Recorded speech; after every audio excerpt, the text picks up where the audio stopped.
Assalamualaikum warahmatullahi wabarakatuh.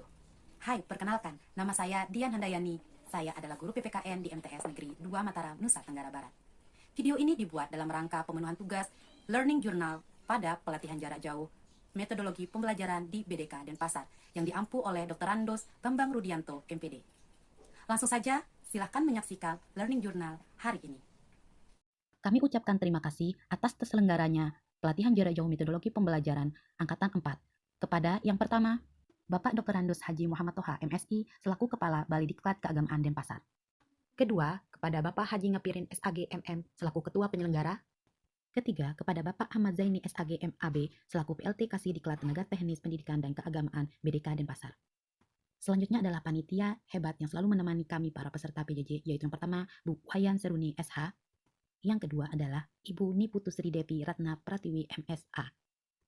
Yang terakhir dan utama kepada Widya Suara hebat yang selalu membimbing dan mengarahkan kami, yaitu Bapak Dr. Randos Bambang Rudianto, MPD. Akhir kata, selamat menyaksikan. Kali ini saya akan menjelaskan terkait pemetaan kompetisi dasar atau KD dan perumusan indikator pencapaian kompetisi atau IPK. Pengertian, kompetensi dasar atau KD adalah sejumlah kemampuan yang harus dikuasai peserta didik dalam mata pelajaran tertentu sebagai rujukan penyusun indikator kompetensi. Sedangkan kompetisi dasar dikembangkan berdasarkan karakteristik peserta didik dan harus mengacu pada kompetensi inti atau KI yang telah dirumuskan. Untuk mengetahui terkait kompetensi inti dan kompetisi dasar, para guru dapat membuka Permendikbud nomor 37 tahun 2018 tentang perubahan atas Permendikbud nomor 24 tahun 2006 tentang kompetensi inti dan kompetensi dasar. Setelah kita mengetahui terkait dengan kompetensi dasar, maka bagaimana kompetensi dasar itu akan kita uraikan dalam sebuah indikator. Sedangkan pengertian indikator adalah perilaku yang dapat diukur dan atau diobservasi untuk menunjukkan ketercapaian kompetensi dasar tertentu yang menjadi acuan penilaian mata pelajaran. Fungsi indikator antara lain sebagai pedoman guru dalam satu, mengembangkan materi pembelajaran atau bahan ajar. Yang kedua, mendesain kegiatan pembelajaran. Yang ketiga, merancang dan melaksanakan penilaian hasil belajar, sehingga pembelajaran bisa terarah dan optimal, serta efektif. Dalam merumuskan IPK, ada beberapa ketentuan yang harus diperhatikan oleh seorang guru. Yang pertama, indikator dirumuskan dari kompetensi dasar. Yang kedua, menggunakan kata kerja operasional atau KKO yang dapat diukur. Yang ketiga, dirumuskan dalam kalimat yang simpel atau sederhana, jelas, dan mudah dipahami. Yang keempat, tidak menggunakan kata yang bermakna ganda. Yang kelima, hanya mengandung satu tindakan. Dan yang terakhir, memperhatikan karakteristik mata pelajaran, potensi, dan kebutuhan peserta didik, sekolah, masyarakat, dan lingkungan atau daerah. Dalam pembuatan atau perumusan indikator kompetensi, langkah-langkah yang harus dilakukan yaitu yang pertama, menganalisis tingkat kompetensi yang digunakan pada kompetisi dasar. Selanjutnya, menganalisis kata kerja operasional atau KKO. Nah, yang terakhir yaitu menganalisis indikator berdasarkan tingkat UKRK atau urgensi, kontinuitas, relevansi, dan keterpakaian kompetisi pada KD. Yang dimana pada hasilnya nanti akan terlihat atau terklasifikasi menjadi indikator yang sangat penting dan indikator penunjang.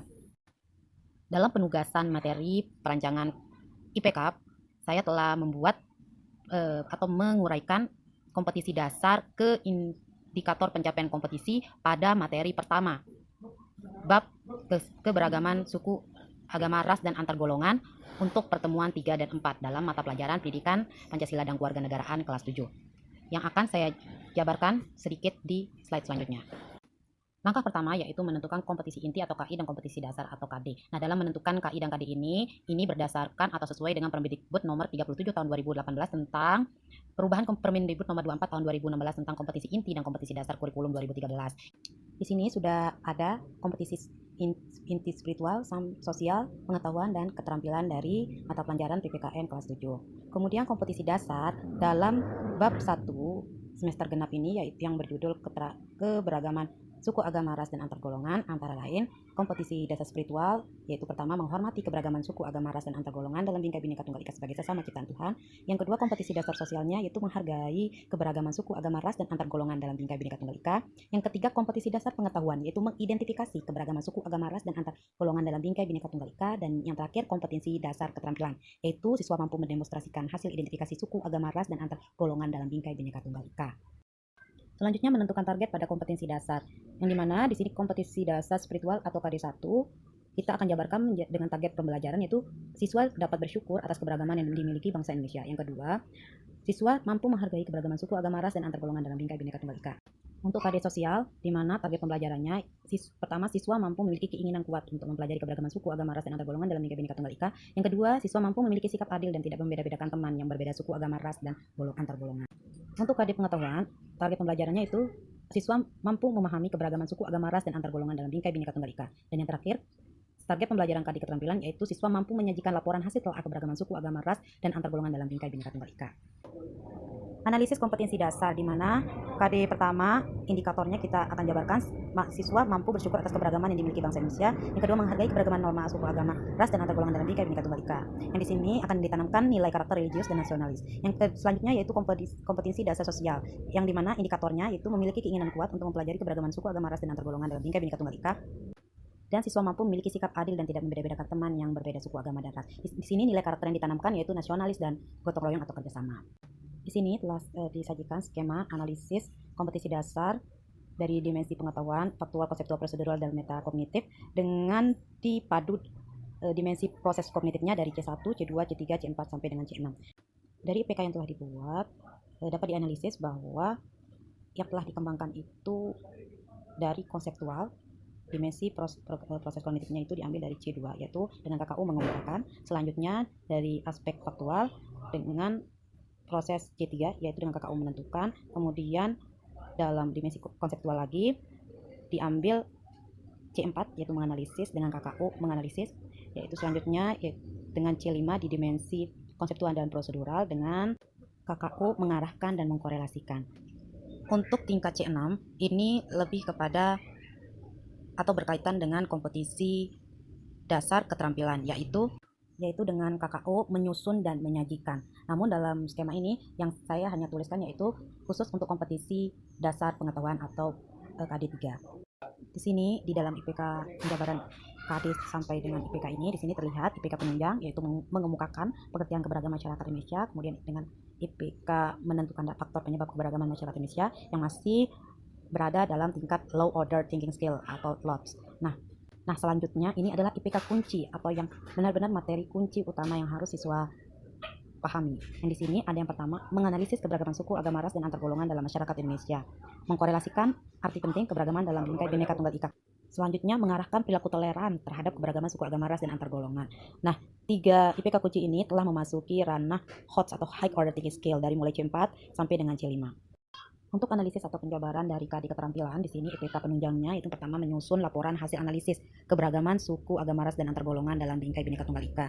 Dengan melihat KKU dari menyusun, ini telah masuk dalam High Order Thinking Skill C6 atau proses C6. Nah, dalam proses psikomotor ini berada pada P2 atau proses manipulasi, di mana siswa melakukan keterampilan atau menghasilkan produk dengan cara mengikuti petunjuk umum, bukan berdasarkan observasi. Selanjutnya, pada IPK kunci, siswa menampilkan laporan hasil analisis keberagaman suku, agama, ras, dan antar golongan dalam Bhinneka Bhinneka Tunggal Ika. Selanjutnya, menunjukkan arti penting keberagaman dalam Bhinneka Bhinneka Tunggal Ika, dan yang terakhir itu mengembangkan perilaku toleran terhadap keberagaman suku, agama, ras, dan antar golongan. Di mana pada IPK kunci ini aspek atau proses psikomotornya mulai dari P2 sampai dengan P4. Di mana P3 ini adalah proses presisi, sedangkan P4 adalah proses artikulasi. Selanjutnya, langkah perumusan kegiatan pembelajaran berdasarkan model pembelajaran. Yang pertama itu tujuan pembelajaran. Nah, untuk pertemuan 3 sampai dengan 4 ini akan dirumuskan tujuan pembelajaran yaitu melalui model problem based learning dengan pendekatan saintifik, pendekatan TIPEX, strategi learning journal, metode sinkronus dan asinkronus, dan teknik Mentimeter. Peserta didik mampu mengkorelasikan arti penting keberagaman dalam Bhinneka Bhinneka Tunggal Ika dan menunjukkan arti penting keberagaman dalam Bhinneka Bhinneka Tunggal Ika, serta mengarahkan dan mengembangkan perilaku toleran terhadap keberagaman suku, agama, ras, dan antar golongan secara kritis, kreatif, kolaboratif, dan komunikatif dengan mengedepankan sikap mandiri, disiplin, dan bertanggung jawab penuh, rasa cinta tanah air, dan rasa syukur kepada Tuhan Yang Maha Esa.